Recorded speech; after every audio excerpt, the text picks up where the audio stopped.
as all the bodhisattvas of the past have done and the future will do.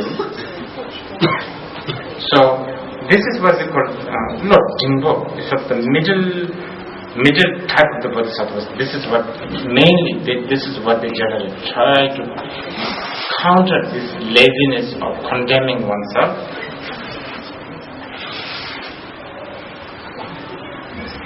Generating the confidence. And with these kind of bodhisattvas, you try to abandon what we call nagucheji, the four non-virtuous or negative, the four negative actions, which is deceiving a noble being,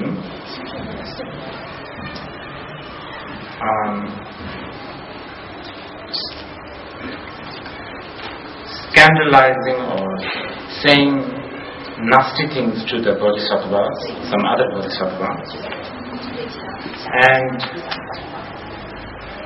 making someone, another person who is actually doing something good, make them feel regret that they are doing that. And with the yoju is like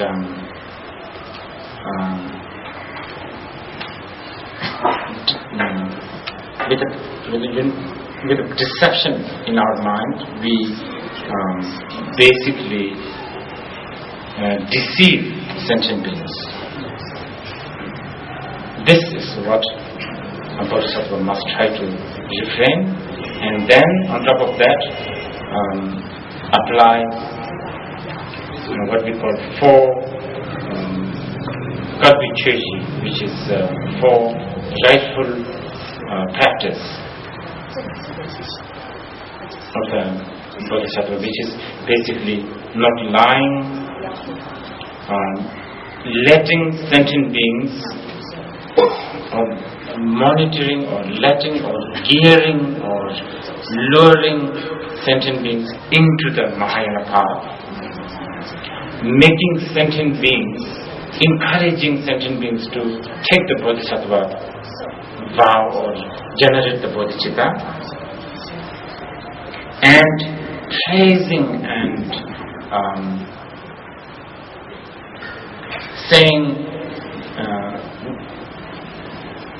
praising or saying good qualities about the bodhicitta and the bodhisattva.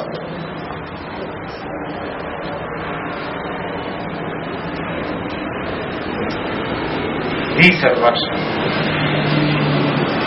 bodhisattvas can do. And as a practice,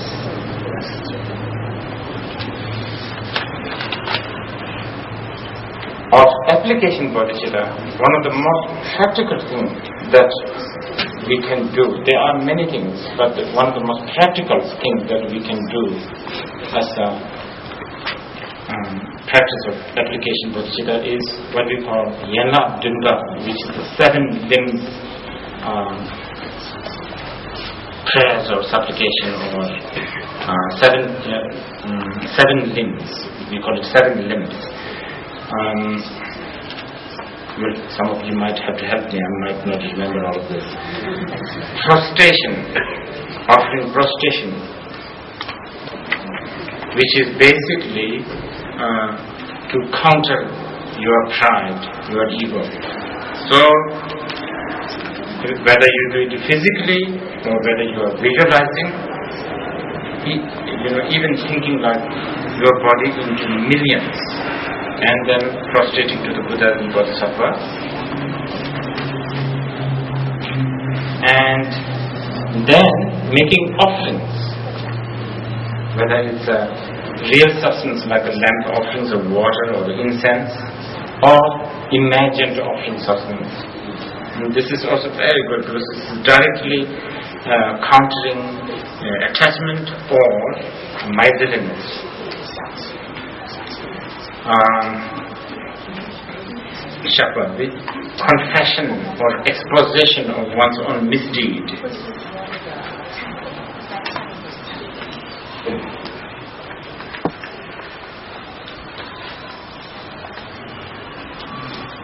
especially thinking that all the Buddhas and Bodhisattvas, they have omniscience. You have nowhere to hide, so to speak. So, in the presence of these Buddhas and Bodhisattvas, all the past misdeed and negative karma or actions, the present ones and also the future ones, you confess. This is very good for, I think, ignorance. I don't know. You will have to correct this one someday. I can't remember properly.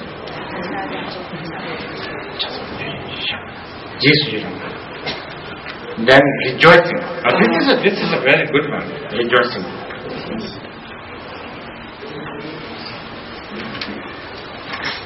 Method of rejoicing other people's good deeds is really like a merit up for grab. Basically, you just look at somebody who is doing good and have rejoice. And then Papa Duba, I don't know how to say in Sanskrit, Papa Duba does it. Papa Duba, Shechin Duba. Right? Sanjay Karsa? Really?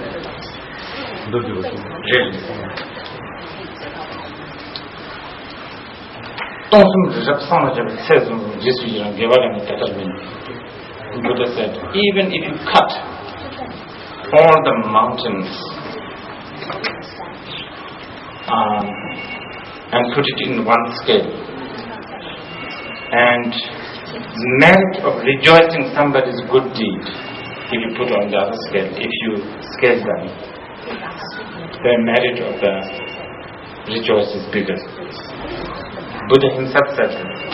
And not only rejoicing good deed, but also the result of the good deed. If you see somebody having a nice time, if you see somebody who is really good looking, or somebody who is talented with something that you have always wanted to do, instead of being envious, rejoice.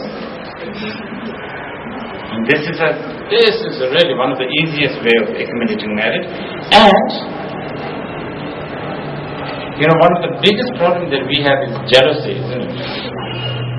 Jealousy, among lots of all the other emotions, have some kind of a benefit, but the jealousy not only doesn't have any benefit, it is really, it's a loser emotion. Because so the jealousy is, in order to counter the jealousy, rejoicing.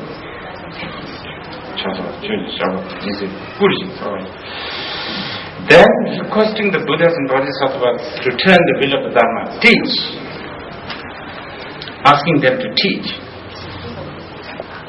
Yes, of course, asking actually what Buddhas and Bodhisattvas to teach, Bodhicharya Avatara, teach this, teach that. That also, of course, on the outer level.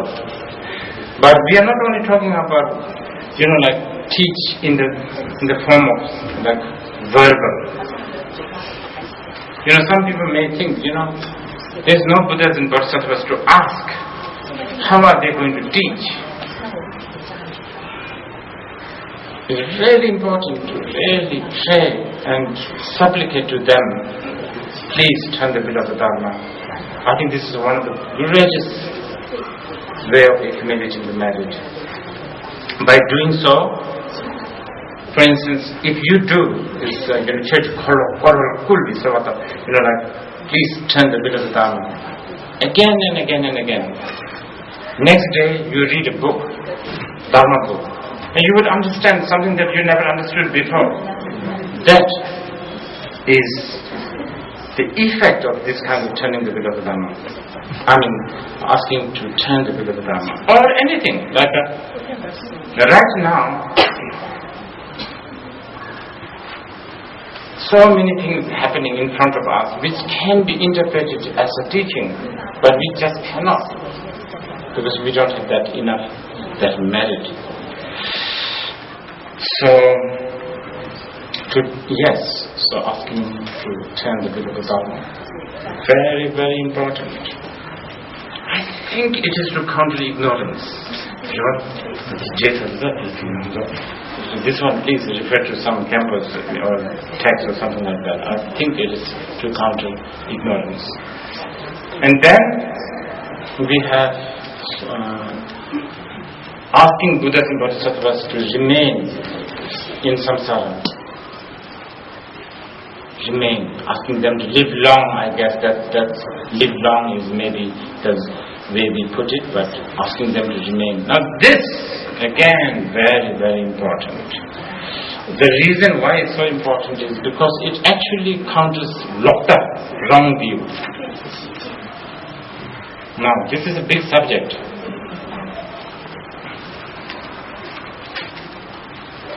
Okay. Let me sort of explore this a little bit. You know, no matter who you are, what you are, you can be a scientist, physicist, philosopher, critics, I don't know, skeptics, existentialist. No matter how you think you really are not a believer, you really are proud that you are not a believer. No matter how you think like that, on this earth, or maybe even beyond, there's only one thing we can do at the end of the day. There's only one thing that is useful and that is, what do you call it, we can do, and that's the only way. And that's called belief. In other words, devotion. Trust. That's the only way. Even Buddha himself said,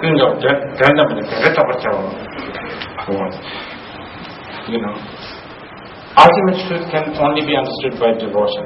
Ultimately. This logic, analysis, all of this can bring you from here to here. From here to here, maybe 2 inches. But you still have a journey from here to here. This has to be brought by devotion. Logic doesn't work. Because at the end of the day, logic is actually a very sophisticated tool to make yourself idiot. when you believe, see, when you believe something, you have a logic that you are believing on this something. But when you also don't believe in anything, you have a reason which you believe. This reason is what you believe. So you also have a blind devotion there.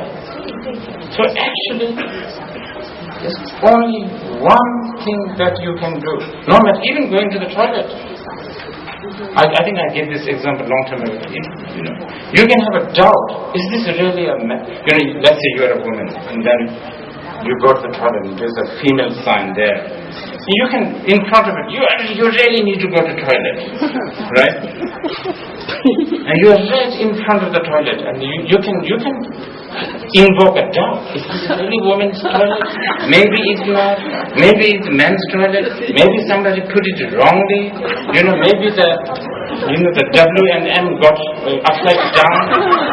Stuff like that, all kinds of logical mind you can think. It's not helping your bladder. After a while, you have to make a decision. You just have to go in. Otherwise, you will not get the result. This kind of belief is very important. Okay? So you have only one tool, which is the belief. Right? This is why the Kajipas, there was a meditation is the, what is this? Head of the heart or something like that. It's like, it's really is the most important. We can talk about the devotion later, but because of that, what is the opposite of devotion? Doubt. Doubt is the biggest problem. In fact, that is really that the doubt or patham, this doubt is actually flavor of ignorance, if you like.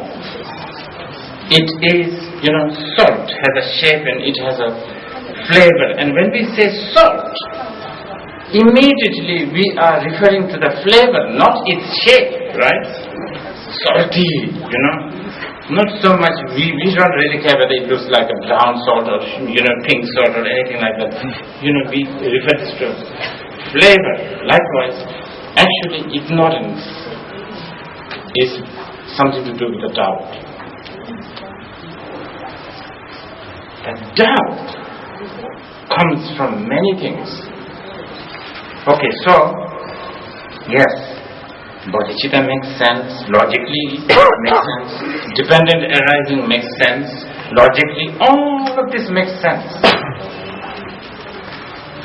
Logic, teachings, all we have met a lot of people, actually not only the Westerners, even the campers, those who have studied. I have, some of you know, I have a camper factory, by the way. And many of them are good. And I have told them honestly that I'm very proud that they are really good learners. But the thing is, maybe I have many campers and several hundred potential campers. But I told them, Chepa, we call it, Dhamma practitioner, almost none. Almost none. Many campers, yes, but Dhamma practitioner, almost none. Because more you learn, more you become doubtful, more you are sharp. So you actually learn how to be doubtful even better. So in this kind of situation, what do you need? You need source of inspiration. Source of inspiration. This is so important. We need an example. No matter what we do, we need a model. So, asking the Buddhas and Bodhisattvas to live on this earth. Of course, we have teachings, all of that. Logic, teachings, all of this. You can go to border books or border bookshops or all the online bookshops, Amazon bookshops. You can read, you can analyze all of that. But you still need a person or a living proof. Living proof.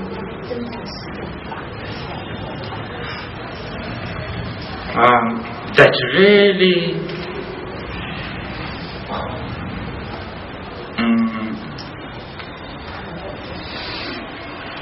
has that quality or something that is just beyond logic, beyond rational.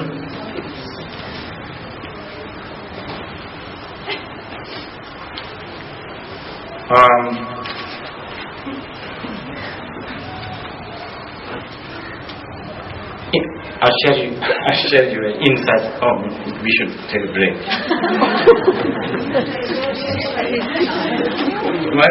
Later, please remind me.